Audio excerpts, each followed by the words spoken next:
마가복음 9장 14절에서 29절까지 말씀을 우리 한 절씩 교독하도록 하겠습니다. 마가복음 9장 14절에서 29절까지 말씀을 한 절씩 교독하겠습니다. 14절을 제가 읽습니다. 저희가 이에 제자들에게 와서 보니 큰 무리가 둘렀고 서기관들이 더불어 변론하더니 온 무리가 곧 예수를 보고 심히 놀라며 달려와 문안하거늘 예수께서 물으시되 너희가 무엇을 저희와 변론하느냐? 무리 중에 하나가 대답하되 선생님, 벙어리 귀신 들린 내 아들을 선생님께 데려왔나이다. 귀신이 어디서든지 저를 잡으면 거꾸러져 거품을 흘리며 이를 갈며 그리고 파리하여 가는지라. 내가 선생의 제자들에게 내어 쫓아달라 하였으나 저희가 능히 하지 못하더이다. 대답하여 가라사대 믿음이 없는 세대여, 내가 얼마나 너희와 함께 있으며 얼마나 너희를 참으리요. 그를 내게로 데려오라 하시매 이에 데리고 오니 귀신이 예수를 보고 곧 그 아이로 심히 경련을 일으키게 하는지라. 저가 땅에 엎드려져 굴며 거품을 흘리더라. 예수께서 그 아비에게 이르시되 언제부터 이렇게 되었느냐 하시니 가로되 어릴 때부터니이다. 귀신이 저를 죽이려고 불과 물에 자주 던졌나이다. 그러나 무엇을 하실 수 있거든 우리를 불쌍히 여기사 도와주옵소서. 예수께서 이르시되 할 수 있거든이 무슨 말이냐? 믿는 자에게는 능치 못할 일이 없느니라 하시니 곧 그 아이의 아비가 소리를 질러 가로되 내가 믿나이다. 나의 믿음 없는 것을 도와주소서 하더라. 예수께서 물 위에 달려 모이는 것을 보시고 그 더러운 귀신을 꾸짖어 가라사대 벙어리 되고 귀먹은 귀신아, 내가 네게 명하노니 그 아이에게서 나오고 다시 들어가지 말라 하시매 귀신이 소리 지르며 아이로 심히 경련을 일으키게 하고 나가니 그 아이가 죽은 것 같이 되어 많은 사람이 말하기를 죽었다 하나 예수께서 그 손을 잡아 일으키시니 이제 일어서더라. 집에 들어가시매 제자들이 종용히 묻자오되 우리는 어찌하여 능히 그 귀신을 쫓아내지 못하였나이까? 이르시되 기도 외에 다른 것으로는 이런 유가 나갈 수 없느니라 하시니라. 아멘. 우리가 자주 쓰는 표현은 아니지만 영어 표현 중에 단어 중에 deadlock이라는 단어가 있습니다. 이 lock이라는 것은 L-O-C-K, lock이라는 것은 잠겼다, 교착되었다 하는 그런 뜻이고 dead라는 것은 죽음의 하는 뜻이니까 이 deadlock이라는 것은 죽음의 교착, 서로 얽혀져서 잠겼는데 서로가 죽음에 이를 때까지 풀어질 수 없는 그런 교착 상태 하는 뜻입니다. 아마 한국에 비슷한 어떤 그 단어로 표현을 하면 진퇴양난이라는 단어가 그 영어 단어와 좀 비슷하지 않은가 하는 생각이 듭니다. 앞으로 갈 수도 없고 뒤로 갈 수도 없는 막다른 골목에 부딪혀 있는 그런 상황을 진퇴양난이라 그렇게 부릅니다. 우리가 세상을 살아가다 보면 이렇게 데드락이라고 부를 수 있는 도저히 풀어지지 않는 교착 상태, 앞으로 갈 수도 없고 뒤로 물러설 수도 없는 그런 막다른 골목에 도달할 때가 있습니다. 개인적으로나 가정적으로나 교회적으로 더 이상 앞으로 나갈 수 없는 어떤 절망적인 상황에 빠질 때가 있습니다. 어쩌면 오늘 우리가 읽은 이 본문의 말씀에 나오는 제자들이 당면한 상황이 그런 난감한 상황이었는지도 모릅니다. 예수님과 함께 늘 수제자라고 부르는 그 세 제자들 베드로와 요한, 야고보가 산에 올라가서 우리가 소위 말하는 그 변화산상에 올라가서 아직도 내려오지 않고 있는 중에 산 아래는 나머지 9 제자들만 남아 있었습니다. 그런데 어떤 사람이 벙어리 되고 귀신 들린, 귀머거리 된 귀신 들린 한 아이를 데리고 와서 그 귀신을 내어 쫓아달라고 간청을 했습니다. 그래서 9 제자들이 그 아이를 붙들고 기도하고 안수하는데도 아마 별별 그런 수단을 다 동원해서 기도하고 안수하는데도 귀신이 떠나갈 생각을 하지 않았습니다. 그렇게 쩔쩔매는 동안에 무리들이 모여들어서 구경하기 시작하고 평소에 예수님을 대적하던 서기관들이 이제 모여서서 손가락질하면서 봐라, 그게 무슨 꼴이냐, 별로 할 수 있는 게 없구나, 그러면서 무능한 제자들을 비방하면서 아마 서로 논쟁이 시작됐던 것 같습니다. 그래서 14절에 보면 저희가 이 제자들에게 와서 보니 큰 무리가 둘렀고 서기관들이 더불어 변론하더니 하면서 그 진퇴양난의 환경을 묘사하고 있습니다. 예수님과 그의 제자들은 그 자리에, 수제자들은 그 자리에 없고, 이 아버지는 귀신 들린 아이를 데리고 와서 고쳐달라고 하고, 무리들은 둘러서서 이 제자들이 어떻게 귀신을 쫓아내는지 보기 위해서, 구경하기 위해서 다 둘러서 있고, 아무리 귀신을 쫓아내려고 해도 귀신은 쫓겨나가지 않고, 서기관들은 그들의 무능함을 비방하고 있는 그런 상황이 바로 이 산 아래에 제자들이 직면해 있는 아주 기막힌 상황이었습니다. 오늘 본문은 이런 교착 상태, 진퇴양난의 위기에 빠져 있는 그 제자들에게 찾아오신 주님의 모습을 그리고 있고, 또 그런 절망적인 상황 속에 빠져 있는 우리에게 찾아오시는 주님의 모습을 나타내고 있습니다. 이 진퇴양난의 상황 속에 찾아오셔서 그 문제를 해결해 주시는 주님의 모습에서 우리는 몇 가지 교훈을 얻을 수 있습니다. 첫 번째, 오늘 이 본문에서 우리가 볼 수 있는 것은 믿음의 중요성입니다. 믿음의 중요성입니다. 더 구체적으로는 우리가 당면에 있는 그 상황이 아무리 어렵고 힘든 상황이라고 해도 하나님께서 이 상황을 풀어주실 수 있다는 그 믿음을 가지는 것이 중요하다는 사실입니다. 오늘 본문에서는 이 모든 상황이 다 끝나고 나서 제자들이 우리는 왜 그 귀신을 쫓아내지 못했습니까? 그렇게 묻는 제자들의 모습을 기록하고 있는데, 그렇게 물었을 때 예수님은 오늘 본문에는 기도 외에 다른 것으로는 이런 유가 나갈 수 없느니라 그렇게 답변하고 계시지만, 사실 병행구인 마태복음 17장 20절에 보면은 너희 믿음이 적은 연고니라 그렇게 답하고 계십니다. 실제로 오늘 이 본문 19절에도 보면 9 제자들이 그렇게 귀신을 쫓아내지 못해서 쩔쩔매는 그 모습을 보시면서 예수님이 믿음이 없는 세대여, 내가 얼마나 너희와 함께 있으며 얼마나 너희를 참으리오 그렇게 말씀하시고, 23절에 보면 할 수 있거든이 무슨 말이냐, 믿는 자에게는 넘치 못할 일이 없느니라 그렇게 말씀하고 계십니다.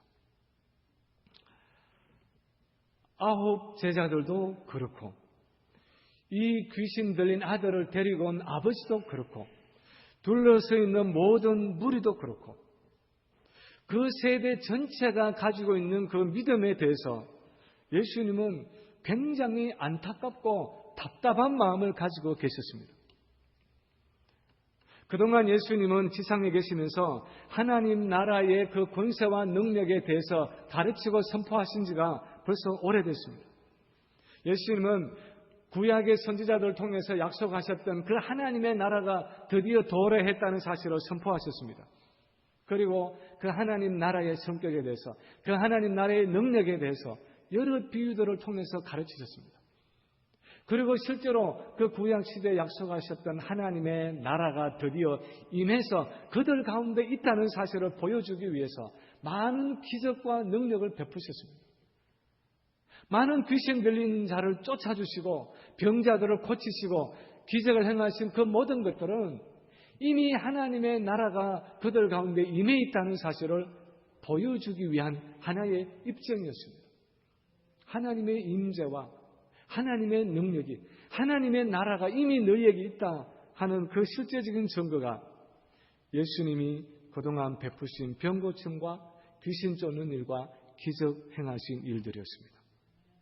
그런데 아직까지도 하나님을 온전히 의지하는 사람들이 누리는 그 하나님 나라의 권세와 능력을 누리지 못하고 그 귀신의 권세 앞에서 쩔쩔매고 있는 그 세대를 바라보면서 믿음이 없는 세대여, 내가 얼마나 너희와 함께 있으며 얼마나 너희를 참으려 하면서 답답해하시고 안타까워하시는 그런 모습을 오늘 본문 가운데 볼 수 있습니다.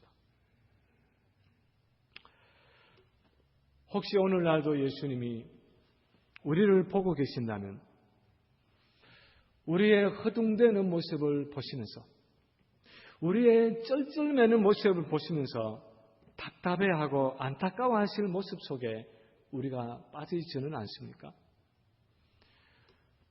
풍랑이는 그 바다 가운데서 어쩔 줄 몰라 하는 그 제자들을 향해서 너희 믿음이 도대체 어디 있느냐? 그렇게 말씀하시던 것처럼 우리에게 닥쳐오는 이 풍랑과 파도에 흔들리는 우리 인생의 배 안에서 어쩔 줄 몰라 하는 우리에게 왜 두려워하느냐? 너희 믿음이 어디 있느냐? 그렇게 안타까워하면서 책망하고 계시지는 않습니까? 우리가 어떤 문제에 당면해 있든지 우리 문제의 가장 중요한 실마리는 우리가 이 문제를 가지고 하나님께 온전히 의지하기만 하면 그분 자신이 이 문제를 해결해 주실 수 있다는 사실입니다. 물론 내가 원하는 대로 되지 않을 수는 있습니다. 내가 바라는 것이 주어지지 않을 수도 있습니다. 그러나 하나님의 손에 이 모든 것을 가져가서 그분의 뜻에, 하나님의 뜻에 나의 모든 것을 맡기게만 하면, 그분을 온전히 의지하기만 하면 그분은 나를 최선의 길로 인도하신다는 그 믿음을 가지라는 것입니다. 그 믿음에서 하나님의 역사가 시작된다는 것입니다. 저는 최근에 히브리서 11장의 믿음의 영웅들, 우리는 믿음의 선조들이라 그렇게 말하기도 하지만 Heroes of Faith, 믿음의 영웅들이라 그렇게 이름을 붙일 때가 많습니다. 세상이 감당치 못하는 믿음을 가졌다, 그렇게 부르기도 하는데, 실제로 그 히브리서 11장에 나타나 있는 영웅이라고 부르는 그 사람들의 삶을 가만히 살펴보면 사실 그들의 삶이 이 땅에서 항상 성공하는 삶이 아니었던 것을 다시 한번 보게 됩니다. 히브리서 11장 36절 이하에 보면 이렇게 기록하고 있습니다. 또 어떤 이들은, 그 영웅이라고 말하는 그 사람들에 대해서 말하기를, 또 어떤 이들은 희롱과 채찍질 뿐 아니라 결박과 옥에 갇히는 시험도 받았으며 돌로 치는 것과 톱으로 켜는 것과 시험과 칼에 죽는 것을 당하고 양과 염소의 가죽을 입고 유리하여 궁핍과 환난과 학대를 받았으니 저희가 광야와 산중과 암혈과 토굴에 유리하였느니라, 그렇게 기록하고 있습니다. 하나님을 온전히 의지했던 그 믿음의 영웅들이 이 땅에서 하나님께 받았던 그 해결책이란 것이 결국은 희롱을 당하고 채찍을 맞고 결박을 당하고 옥에 갇히고 돌로 치고 톱에 캐이고 칼에 죽고 짐승 가죽을 입고 광야와 토굴에서 유리하는 것이었다는 사실입니다. 그런데도 그들은 마지막까지 하나님을 의지했다는 것입니다. 그런데도 그들은 그렇게 내가 망하는 가운데 있는 그런 상황 속에서도 자기들의 운명을 하나님의 손에 다 맡겼다는 것입니다. 그래서 그들의 믿음을 세상이 감당치 못했다는 것입니다. 예수님의 삶도 예외는 아니었습니다. 그분도 유대인들에게 잡혀서 십자가에 못 박혀서 죽기까지 자기 자신의 운명을 하나님의 손에 다 맡겼습니다. 내 운명을 내 손에 쥐고 내가 움켜잡고 내가 결정한 것이 아니라 내 뜻대로 마옵시고 아버지의 원대로 하옵소서 하고는 내 모든 것을, 내 인생의 결정권을, 내 운명을 하나님의 손에 내려놓을 때 하나님이 그의 인생을 사용하셔서 수많은 인류의 구원을 이룰 수가 있었습니다. 오늘날 우리도 인생의 막다른 골목, 내 인생의 대들하게 직면했을 때, 진퇴양난의 어떤 상황에 도달했을 때, 더 이상 앞으로 갈 수도 없고 뒤로 물러날 수도 없는 어떤 절망적인 상황에 부딪혔을 때, 우리가 할 일은 내가 할 수 없다는 것을 인정하는 것입니다. 내 무능함과 내 무력함을 솔직히 인정하고 내 운명을 하나님의 손에 맡기는 것입니다. 개인도 그렇고 가정도 그렇고 교회도 그렇습니다. 내가 더 이상 할 수 없는 상황에 부딪힐 때에 내 개인의 운명을, 내 가정의 운명을, 내 자녀의 운명을, 우리 교회의 운명을 내 손에 움켜잡고 발버둥치는 것이 아니라 하나님의 손에 내려놓는 것입니다. 하나님을 온전히 의지하고 하나님의 손에 내 운명을 맡기고 그분의 처분을 기다리는 것입니다. 그것이 바로 믿음입니다. 그런 믿음을 통해서 하나님이 일하기 시작하신다는 것입니다. 인간의 힘과 인간의 지혜로는 도저히 풀리지 않는 그 대들하기, 이제 하나님의 손에서 풀어질 수 있는 그 가능성을 가지게 된다는 것입니다. 오늘 본문에서 또한 두 번째로 우리가 볼 수 있는 사실은 현재적인 기도의 중요성입니다. 지금 현재 살아있는 기도의 중요성입니다. 예수님이 그 아이에게 있던 귀신을 쫓아내고 무리들이 다 떠났을 때 제자들만 예수님과 함께 이제 집에 들어오게 되었을 때에 제자들이 예수님께 물었습니다. 선생님은 그렇게 쉽게 귀신을 쫓아내셨는데 우리는 왜 그 일을 하지 못했습니까? 우리는 왜 그 귀신을 쫓아내지 못했습니까? 그렇게 물었습니다. 사실 이 제자들의 질문은 굉장히 당연하고 자연스러운 질문이었습니다. 왜냐하면 그 이전에 사실은 예수님이 이 제자들에게 귀신을 쫓아내는 권세를 이미 다 주셨기 때문입니다.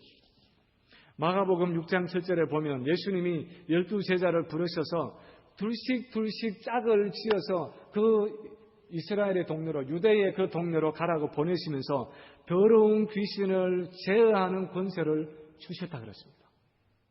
그 제자들은 이미 예수님께 귀신을 쫓아내는 그 권세를 받았던 사람들입니다.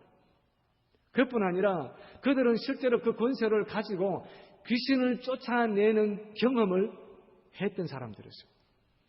마가복음 6장 12절 이하에 보면 제자들이 나가서 회개하라 전파하고 많은 귀신을 쫓아내며 많은 병인들에게 기름을 발라 고치더라. 많은 귀신을 쫓아내고 많은 병자들을 고치는 경험을 했던 제자들입니다. 그런데 어째서 이번에는 둘이 아니라 9명이나 되는 그 제자들이 모여서 많은 귀신이 아니라 귀신 들린 그 한 아이를 붙들고 기도하는데, 그렇게 애써서 기도하는데도 결국은 쫓아내지 못하고 그렇게 망신만 당했느냐 하는 것입니다. 도대체 우리에게 무엇이 잘못됐습니까? 하는 것이 제자들의 질문이었습니다. 거기에 대한 예수님의 답이 29절에 나와 있습니다. 우리 함께 29절을 같이 읽겠습니다. 이르시되 기도 외에 다른 것으로는 이런 유가 나갈 수 없느니라 하시니라. 기도 외에 다른 것으로는 이런 유가 나갈 수 없느니라. 그들의 문제가 있다면 기도의 부족이 그들의 문제였다는 것입니다. 이미 예수님으로부터 귀신을 쫓아내는 그 권세를 받았고 과거에 귀신을 내어 쫓는 경험이 있다는 사실이 어쩌면 이 제자들로 하여금 자만심을 주고 그래서 열심으로 기도하는 그 일을 게을리하게 만들었는지도 모릅니다. 그래서 그들은 이전처럼 그렇게 기도하지 않고 있으면서도 지금도 예전처럼 내가 마음만 먹으면 얼마든지 귀신을 쫓아낼 수 있을 거야, 그렇게 생각했을는지도 모릅니다. 그런데 실제로는 마치 머리가 깎인 삼손처럼 내가 마음먹은 대로 그렇게 귀신을 쫓아낼 수가 없었다는 것입니다. 마치 유다 왕 히스기야가 아수르 왕 사네립의 침공을 받고 아무것도 할 수 없는 그런 자리에서 아이가 임산하였으나 해산할 힘이 없도다 하면서 그렇게 안타깝게 한탄한 것처럼 귀신을 내어 쫓는 하나님의 나라의 그 능력은 나타나지 않고 제자들은 말로만 장황하게 서기관들과 변론하고 다투고 있었던 것입니다. 오늘날 우리도 이런 상황에 얼마든지 부딪힐 수 있습니다. 예전에 내가 어떤 성령 체험을 했고 과거에 내가 어떤 능력과 승리를 경험했다고 해서 거기에 만족하고 하나님의 임재와 능력을 위해서 기도하지 않고 안일하게 신앙생활을 해나갈 때 개인이나 가정이나 교회가 이런 무능한 상태에 떨어질 수 있다는 것입니다. 오늘 이 본문이 우리에게 주는 교훈은 하나님 나라의 능력은 항상 현재적이라는 것입니다.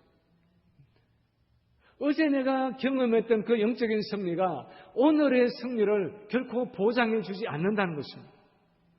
어제의 기도는 어제 하루 내가 승리하기 위해서 필요했던 기도였고 오늘 하루의 승리를 위해서는 오늘 또 새로운 기도를 하나님 앞에 드리며 나갈 필요가 있다는 것입니다. 하나님 나라의 능력은 늘 지속적이고 현재적인 기도를 통해서 나타나신다는 것입니다. 저희 집 화장실에 세면대 그 위에 아웃렛이 있는데 전기 면도기는 그 아웃렛에 꽂혀 있지만 사실 거기서 뽑아도 거기서 떼놔도 한 2, 3일은 넉넉히 그 면도기를 사용할 수 있습니다. 왜냐하면 그 면도기는 이 충전이 되는 면도기이기 때문에 꽂아놓은 충전이 된 그 전기를 가지고 적어도 한 2, 3일은 얼마든지 사용할 수 있습니다. 그런데 그 옆에 있는 헤어 드라이어는 그렇지 않습니다. 헤어 드라이어는 거기에 꽂혀 있는 것을 뽑는 순간에 더 이상 가동하지가 않습니다. 더 이상 돌아가지가 않습니다. 항상 그 아웃렛에 꽂혀서 전원과 연결되어 있어야만 돌아가는 것입니다. 사실 하나님이 우리에게 공급해 주시는 하나님 나라의 능력이라는 것은 이 헤어 드라이어와 같은 것입니다. 늘 기도를 통해서 하나님의 그 능력의 근원 되시는 그 하나님과 연결이 되어 있지 않으면 내 마음은 어떨지 몰라도 내 생각은 어떨지 몰라도 내 바람은 어떨지 몰라도 그 하나님 나라의 권세와 능력이 나타나지지 않는다는 것입니다. 그래서 바울은 쉬지 말고 기도하라고 말씀했고 무시로 성령 안에서 기도하라고 그렇게 명령했습니다. 기도는 늘 현재적으로 일상생활 속에서 지속되어야 한다는 것입니다. 그래야 항상 하나님의 임재와 능력 속에 살아갈 수 있다는 것입니다. 우리가 개인적으로나 가정에서나 교회적으로 풀리지 않는 어떤 상황에 직면했을 때 우리가 스스로에게 물어야 하는 맨 첫 질문은 내가 과연 기도하고 있는가 하는 것입니다. 과거에 내가 기도했는가가 아니라 과거에 내가 어떤 은사를 경험했는가 하는 것이 아니라 지금 현재 내가 하나님 앞에서 기도하고 있는가 하는 것입니다. 지금 내가 매일 기도하는 그 삶을 통해서 하나님의 은혜와 능력을 공급받고 있는가 하는 질문입니다. 지금 내가 하나님 앞에 바로 서 있는가 하는 것입니다. 우리는 어떤 문제에 직면하면 그 문제가 문제라고 생각하지만 많은 경우에 그 문제가 아니라 사람이 문제입니다. 사람이 바뀌어야 문제가 해결되는 경우가 많습니다. 물론 제도도 바뀌어야 하고 방법도 바뀌어야 합니다.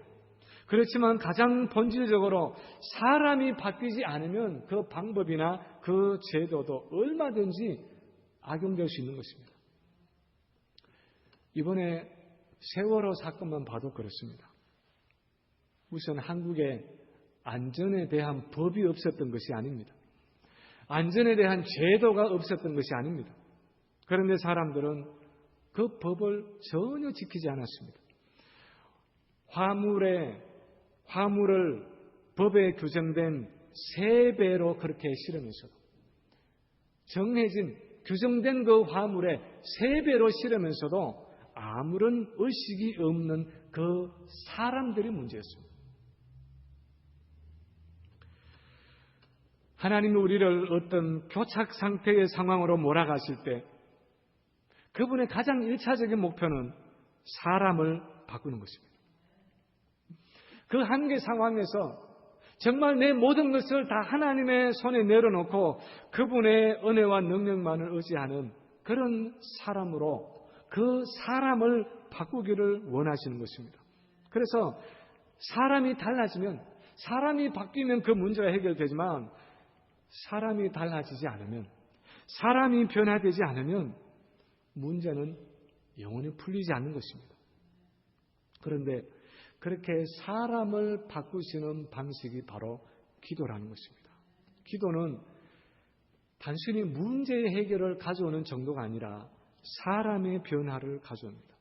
그래서 성경을 보면요, 참 특이한 것은 하나님이 말씀하시기를 내가 반드시 이렇게 해줄 것이다, 너희에게 이런 부흥을 줄 것이다, 무엇을 줄 것이다 말씀하시고 나서는 내가 그렇게 주도록 너희가 기도해야 할지니라, 기도하라고 말씀하고 있습니다. 하나님이 주시겠다고 말씀하셨으면 그냥 주시면 되지, 어차피 주실 텐데 뭐 때문에 우리에게 기도하라고 하십니까? 왜냐하면 그 기도를 통해서 하나님은 문제를 해결하시는 것이 우선이 아니라 그 사람을 바꾸는 것이 우선이기 때문에 그것이 하나님의 방법입니다. 그래서 우리가 개인적으로, 가정적으로, 교회적으로 어떤 한계 상황에 부딪힐 때에 그 무엇보다도 기도해야 하고, 그 어떤 기도보다도 하나님, 이 상황을 통해서 하나님이 나를 바꾸시고자 하는, 내가 어떻게 변화되는 것을 원하십니까? 내가 하나님 앞에 어떻게 바뀌어야겠습니까? 내가 바뀌는 그 기도를 하나님 앞에 할 수 있어야 하는 것입니다. 나의 내면적인 변화와 부흥을 위해서 하나님 앞에 기도해야 하는 것입니다. 많은 경우에 기도를 통해서 내가 변해야 문제가 풀어지는 것입니다. 세 번째는 상황의 긴박성을 의식하는 일의 중요성입니다. 세 번째, 이 본문에서 볼 수 있는 것은 상황의 긴박성을 의식하는 일이 중요하다는 것입니다. 어떤 상황에서는 일상적인 기도, 일상의 기도를 넘는 아주 강하고 집중적인 기도가 필요하다는 것입니다.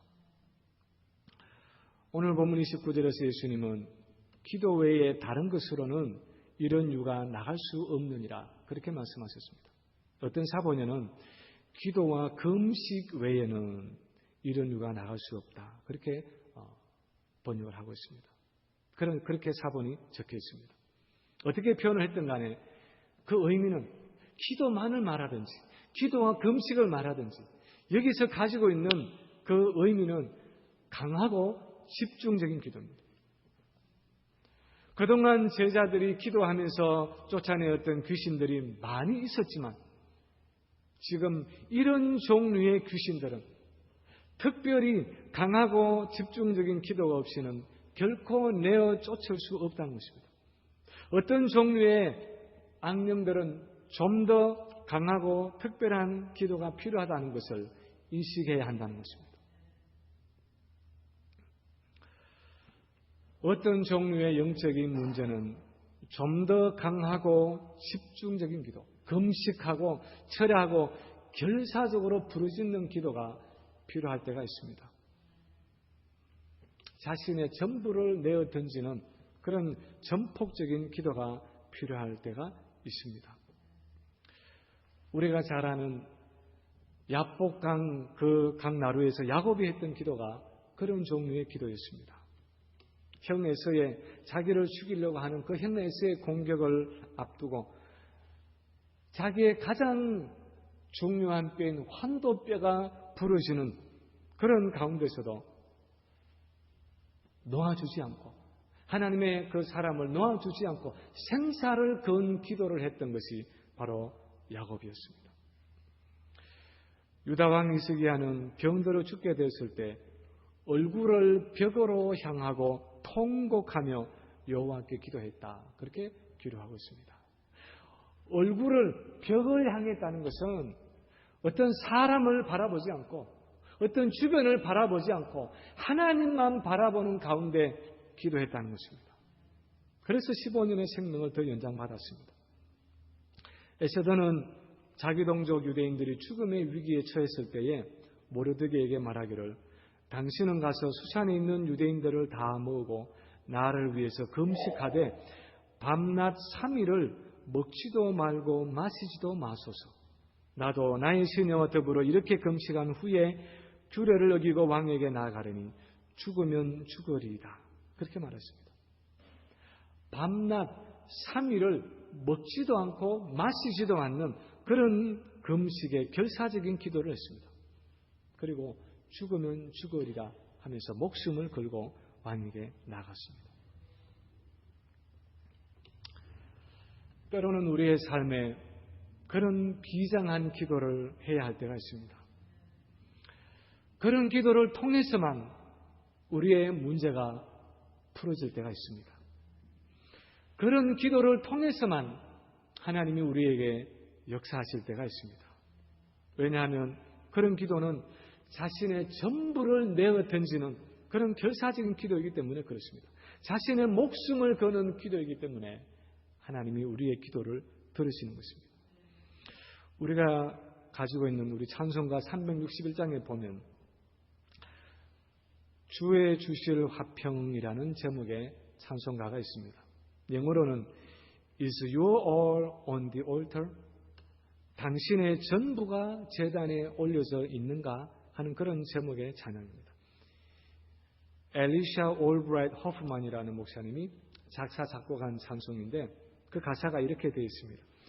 주의 주실 화평 믿어 먹기 위해 너는 정성껏 기도했나? 주의 제단 앞에 모두 바치기 전 복을 받을 줄 생각 마라. 주의 3절이 주의 제단 앞에 모두 바친 후에 주와 온전히 사귀겠네. 주의 주신 기쁨 또한 그의 사랑 어찌 말로다 형용하랴. 주의 제단에 산 제사 드린 후에 주 내 마음을 주장하여 주의 뜻을 따라 그와 동행하는 영생 복락을 누리겠네. 레위기 1장 8, 9절에 보면 번제의 규례에 이렇게 기록되어 있습니다. 아론의 자손 제사장들은 그 뜬 각과 머리와 기름을 단 윗불 위에 있는 나무에 버려놓을 것이며 그 내장과 정갱이를 물로 씻을 것이요 제사장은 그 전부를 단 위에 불살라 번제를 삼을지니. 제사장은 그 전부를 단 위에 불살라 번제를 삼을지니. 그렇게 기록하고 있습니다. 우리는 기도할 때에 나의 전부를 하나님의 제단 위에 올려놓고 있습니까? 마치 번제로 올려져야 할, 그렇게 불태워 올려져야 할 제물처럼 그렇게 나의 전부를 하나님 앞에 내어놓고 맡기는 그런 헌신과 결단을 가지고 기도하고 있습니까? 기도와 금식 외에는 이런 이유가 나갈 수 없느니라 하시는 그 예수님의 말씀은 이런 헌신과 결단으로 나의 전부를 하나님 앞에 내어놓는 기도가 아니면 그런 종류의 문제는 해결될 길이 없다는 것입니다. 그냥 일상적이고 타성에 젖은 피상적인 기도로는 그런 문제가 결코 해결되지 않는다는 것입니다. 여러분에게는 혹 지금 이렇게 기도해야 할 문제들은 없습니까? 그렇게 결사적인 기도가 아니면 해결될 수 없는 그런 상황이 여러분 개인이나 가정이나 교회에 혹시 없습니까? 바라기는 그것이 어떤 상황이든지 진정으로 우리 자신을 하나님 앞에 내려놓는 그런 기도가 있기를 바랍니다. 하나님만이 나의 문제를 해결해 줄 수 있는 분이라는 사실을 인정하고 그 문제 자체뿐 아니라 나 자신을 하나님 앞에 가지고 나와서 나를 새롭게 해 주시기를 구할 수 있기를 바랍니다. 비상한 헌신과 결단으로 나 자신의 전부를 그 제단 위에, 그 기도의 제단에 올려놓을 때 도저히 풀려지지 않을 것 같은 그 일을, 그 상황을 하나님 자신이 풀어주실 것입니다. 특별히 이번 가족 수련회가 그런 특별한 기도를 들을 수 있는 기회가 되기를 바라고, 개인적으로, 가정적으로, 교회적으로 그런 하나님의 은혜를 경험하는 우리 모든 성도들이 되시기를 주님의 이름으로 간절히 축원합니다. 저희 참된교회는 필라델피아 북부 지역인 컨서허큰에 위치하고 있습니다. 인터넷 웹사이트 www.참철치.com으로 들어오시면 교회에 대한 자세한 안내를 보실 수 있습니다. 말씀 안에서 승리하는 한 주가 되시길 바랍니다.